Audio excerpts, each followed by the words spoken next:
Operasi Zebra Musi 2024 digelar selama 2 minggu. Kapolres Ogan Komering Ilir ingatkan masyarakat tentang pentingnya keselamatan dan menghindari pelanggaran berlalu lintas.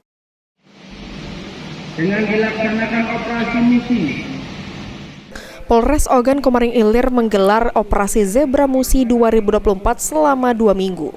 Kasat Lantas Polres Ogan Komering Ilir Ibtu Oke Panji Wijaya mengatakan, dalam Operasi Zebra Musi ini menargetkan turunnya angka kecelakaan lalu lintas dan selain itu bertujuan untuk menciptakan situasi kondusif menjelang pelantikan Presiden dan Wakil Presiden agar tidak ada gejolak dan gangguan tertentu di berbagai daerah termasuk di Kabupaten Ogan Komering Ilir.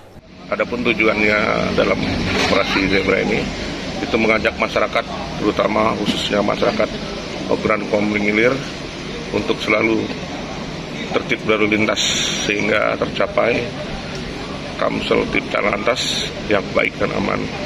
Untuk itu juga dalam operasi Zebra ini kita terus mensukseskan